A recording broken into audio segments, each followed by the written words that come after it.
Chapter 8. Richard studied the menu like a shack, savoring a school of fish, while the waiter impatiently tapped his fountain pen against his pad. Across the table he felt Callie's eyes upon him, waiting for him to make up his mind. Yet his mind wasn't on lunch, but upon Callie. He could sense her own impatience with him, as if she was trying to decide whether she wanted to be dining with him at all, or whether she would be just as happy to be eating by herself.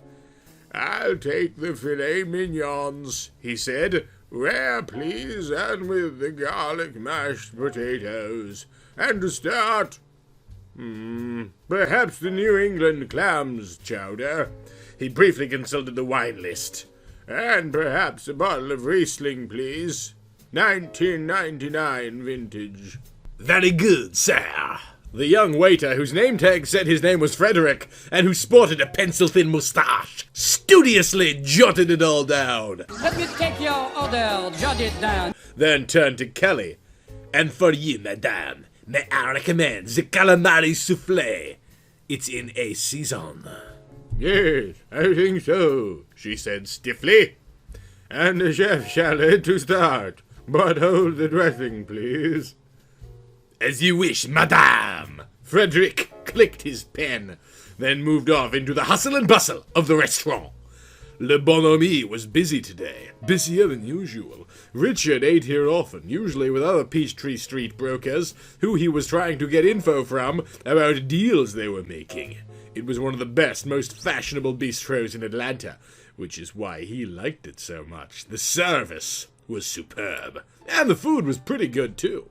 "And so," Richard said as he unfolded his napkin and laid it daintily across his lap, "how are you getting along, now that Henry is gone?" Callie reached into her handbag, pulled out a compact. "As well as could be expected, I suppose," she said, opening it to study her reflection in its mirror. "Oh, I miss him so much, but—" She sniffed, then closed it and tucked it back in her bag. "Well, life must go on, you know. Life must go on." "Yes, it does." She wore a black silk dress today, low cut, better to expose the generous mounds of her bosom.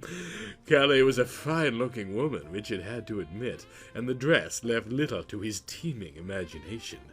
Her nipples, like the silver dollars he used to collect when he was a kid, pressed against the fabric, arousing him. "Yes, it does indeed. Life must go on." Callie observed his interest. She pouted, looking like the Mona Lisa having a bad day. "Is there a reason why you asked me to come, Richard?" Then she lowered her voice to a husky contralto. "Or should I call you Dick?" He caught her meaning. Found his livid face turning red. "No," he said. "Richard would be just fine, Callie. I was just admiring your dress. From China, isn't it?" "Yes," she said. "From Hong Kong. Henry took me there many years ago for one of his boring business trips. I loved the shops. I think I must have spent hours in them. Bung things you can't buy here in America. And he was very generous, too. I think I must have maxed out an American Express Platinum card just on clothes and jewelry. Oh, what a trip that was!" "I can imagine," Richard said. He wondered if the police would be interested in her purchases when she was abroad. He had little doubt that many of them had not been declared with U.S. Customs, but a woman like her wouldn't have had much trouble dealing with lowly customs inspectors, now would she? She would have just smiled her and winked and perhaps slipped $100 bill across the counter. And a horny young customs inspector would have let the rich dame pass. Happens all the time. "And it fits you well, too," he added. She glowered at him from across the table. "You're not here to ask me about my wardrobe." Callie said. "What do you really have on your mind?" "Really?" "Oh, you know." Richard Isaacs crossed his legs casually, like a king, sitting upon his throne and examining a peasant who had come to him in supplication. "Don't quote Alice in Wonderland to me," she quietly seethed. "You're up to something, and I want to know what it is." Oh, she was a tempestuous little wench, wasn't she? Henry Archer didn't deserve her. Hadn't deserved, he reminded himself. 20 years younger than he was, and manipulative as hell's own vixen. But she'd known how to spend his money, didn't she? But now Henry was gone. An aunt's. She had been left with his considerable fortune, along with his company, and Richard was interested in both. The company and the widow who controlled it, that is. "I'm wondering what you intend to do with Richard's company," he said as the waiter returned with the first part of their meal. "Do you intend to keep it, or is it your intent to sell?" She waited while the waiter, Frederick, placed her salad in front of her, then saved a generous portion of black pepper and Parmesan cheese on top of it. She glared at the plate. "There was anchovy on this," she huffed. "I cannot abide by anchovies. Remove it at once, please, and bring me another." "Oui, madame. Anything to please." The waiter looked annoyed, but he disappeared with the plate and came back a second later with a fresh salad, without anchovies. Satisfied, she speared a crouton with a silver fork and shoved it into her mouth. The waiter smirked with disdain, then carefully placed a bowl of New England clam chowder in front of Richard. It was hot and fragrant, just the way he liked it. He smiled and nodded. "Bon appetit," Frederick said. Then he moved away to attend to his other customers. "I haven't decided about the company yet," Callie drawled, chewing thoughtfully upon her food. "Well, I suppose I could sell it, but—" She hesitated, daubing at the corners of her eyes with a napkin. "Well, what would Henry say if I sold the company? He struggled so long and hard to build." "Henry! Oh my God!" "I imagine he would want you to do what was best for you." Once again, Richard found himself examining her cleavage. So soft, so firm, like Florida cantaloupes, ripe for the picking. Tess! Although she was young enough to be his own child, he found himself wondering what it might be like to have her in bed, to run his hands through her silky black tresses, to knead and stroke and cajole her breasts into submission, to slip his hands between her thighs and explore the damp, warm secrets within. Henry Archer must have done this time and time again when they were married. And Henry had only been a few years younger. And now... It's...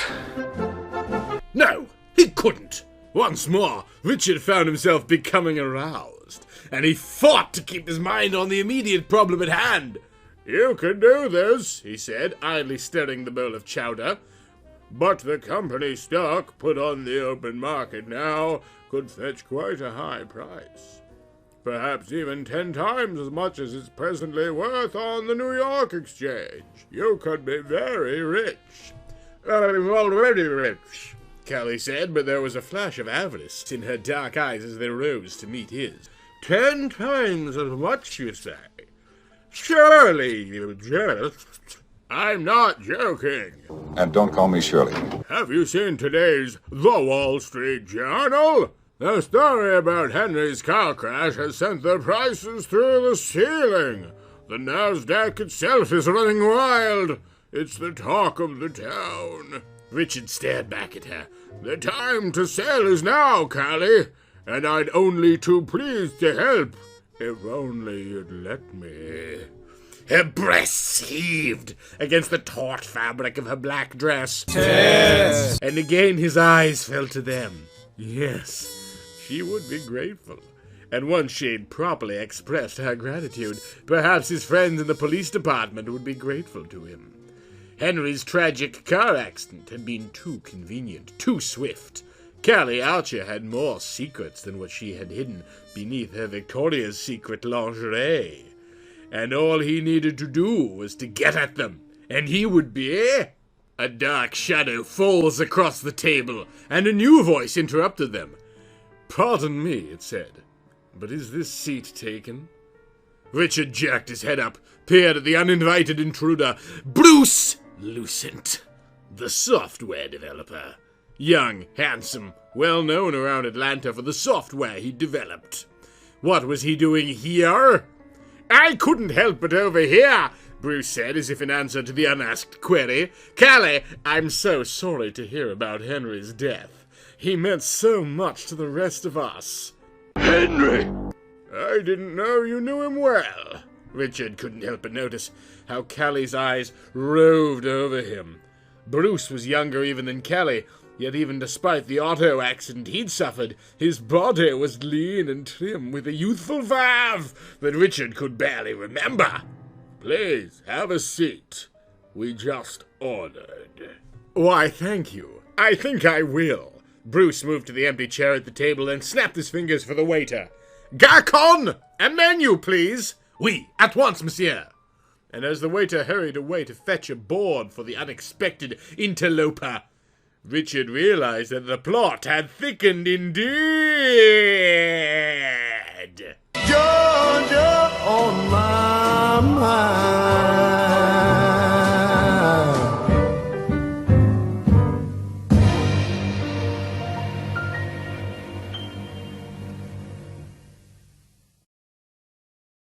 And as we conclude our sumptuous feast of clams, chowders, and filet mignons, and calamari souffle, and tits, I would like to raise a glass to my Patreon supporters, particularly Break System BSE.